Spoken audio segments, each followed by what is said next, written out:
Well, internet, you're awesome. Why? Because you have the power to do this. And follow me.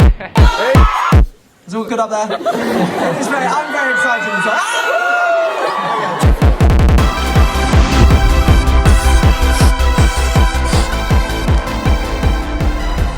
Hey guys, what's up? It is Jamarco, and I'm gonna take you on a little adventure I had a few weeks ago, and I was very, very excited because I was going to Buffer Festival.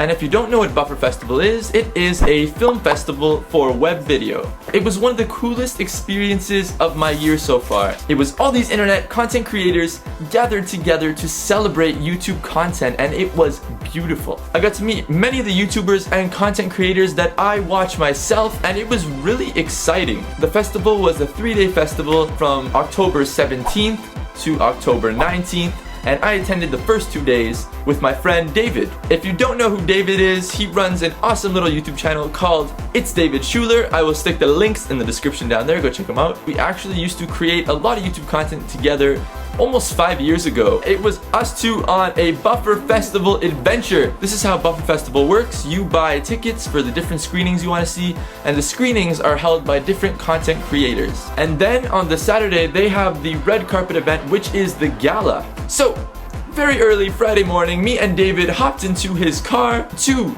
embark on this adventure to Buffer Festival. We were very tired because there was a free screening at 10 o'clock in the morning hosted by Corey Vidal, and we're like, hey, we should go to this. It was first come, first serve with the tickets, so we were like, let's get down there early. David showed up in my house, picked me up, and we made our way to the subway station, took the subway down to first day of Buffer Festival. For that first screening, Corey Vidal talked about what's going to be happening at the festival, what are they going to be showcasing, and how YouTube's changing over the past years, and it was a really cool show, and I'm very glad we went. There's this big change in 2009 and 10 where all of the networks appear, and suddenly everything changes.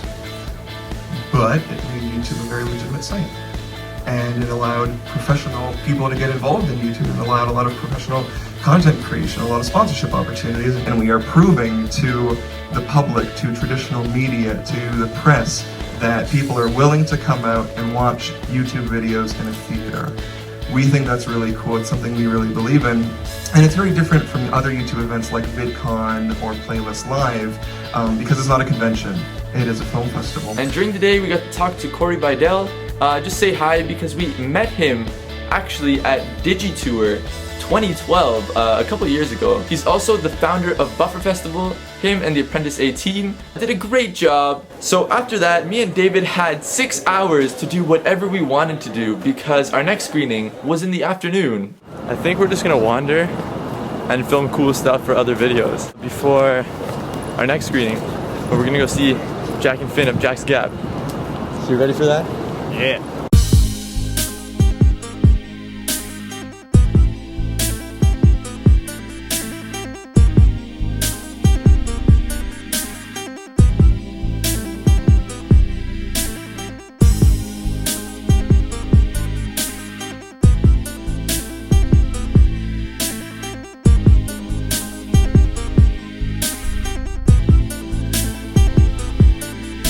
So we wandered around the streets of Toronto and just explored. David took some time lapses, I just shot some video, and we just occupied ourselves that way until our next screening. David is setting up his camera to do probably one of the last time lapses of today.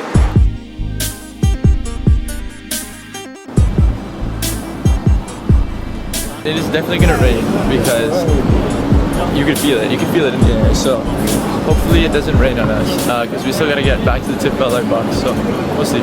So we got back to the TIFF Belt Lightbox and we're all ready for the Jack's Gap screening, and we noticed that the Rhett and Link show was actually just finishing when we were entering. We decided to go to the washroom before the Jack's Gap show, you know, just to make sure we're good. We walk in and Rhett and Link are standing right there in the washroom. It was a really awkward situation because what do you say to somebody when you meet them in the washroom? As we were coming out of the washroom, there's like steps to go down. Rhett and Link were following behind us, and to break the silence, David turns around and says, "Kind of awkward to meet somebody in the washroom." And Link started laughing and we all kind of laughed it off. It was really cool meeting Rhett and Link, even if it was in that weirdly awkward situation. And after a bunch of exploring, it was that time. It was time to go see the Jack and Finn show, the Jack's Gap show at Buffer Festival.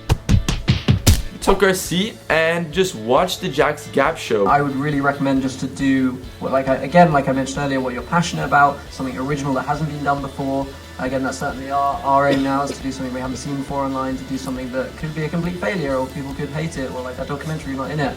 But we're passionate about it. In a way, trust your tastes, trust what you're into. So that's what I've sort of learned over this period, that there are people that we find really inspiring, or music that we think is beautiful music, or a cause that I'm passionate about. And we all have that. We all have music we really like, or a person we're really inspired by, or an opinion on, you know, the sort of things I was talking about perhaps, or something else entirely.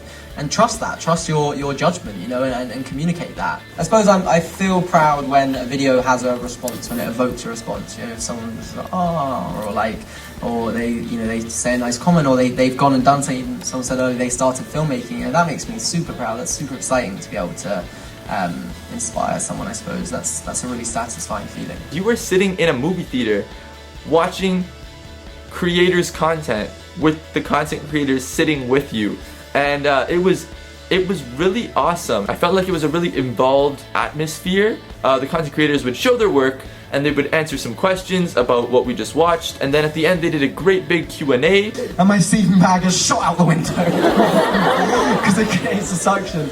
So I was like, yep, this is the weirdest 24 hours of my life. I just lay there like this in the cold for the rest of the trip. Meanwhile, 3 of us had got in the support car, which is what I didn't mention, which Louis called me out on. And we had this scene where we were listening to like opera, and Jack sitting there like 5-star hotel. No, we're in the car. Okay. And we're in this car, like sat back in reclined chairs, and I really wish we'd cut to it now.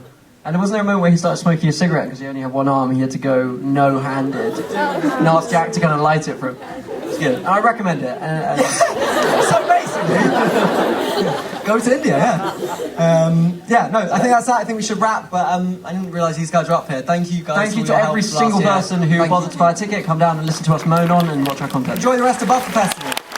I really enjoyed the Jack's Gap show. It was probably one of my favorite shows we attended, and while everybody was filing out of the theater, Louis Cole and Steve Booker, we turned around and they're there, and we got to meet them. They are travel vloggers from England, if you don't know. I've been watching Louis' videos for a long time, and then I started watching Steve's videos because of Louis' videos, and I guess it was just this chain, and I just started watching all of them. Yeah. Peace out, enjoy life, live the adventure. Wait, is it? No, it's not recording. That awkward moment. What's the record button? Oh yeah. There, it's good. It's going. Now it's going. Yeah, okay. Peace out, enjoy life, live the adventure. They have really awesome content, and it was really cool to meet these content creators because you only really ever see them through this little box on your computer screen. So meeting them in real life was a really cool moment, and I really enjoyed that experience. I was talking to Steve about his trip across Canada with Ben Brown to Vancouver and Alberta. I also did a trip similar to that, and it really made me love my country that I live in, and just seeing how they loved it too really made me proud to be Canadian. We had a meetup to attend, so we ran over to Tim Hortons, grabbed some quick dinner, ran over to the Metro Convention Center to go meet Jack and Finn. We were really excited to go meet them because I love their filmmaking style. There's been this guy here all day, that guy right there, with the green hair. We have seen him everywhere today. We're walking down the street, he's there. We're at a meet and greet, he's there. We're at a screening, he's there. He was everywhere, huh? That's crazy. Yeah, so I don't know, man. I guess he's just easy to point out because of the hair. And now we are just at a Jack and Finn meet and greet. Now we have to wait because we're all the way at the back. Last ones. Yeah, we're the last ones. We went in, we're like, hey, nice to meet you, nice to meet you. You know what you usually do. It was really cool. I'm lost for words. And that was pretty much our first day at Buffer. If you guys want to see some more Buffer Festival awesomeness, you can click right over there. That'll bring you to David's video on our whole Buffer Festival experience. Right below me is last week's video, which was an Imperious movie trailer. It was a fake movie trailer that we made just for fun with a couple of my friends on an awesome concept we had.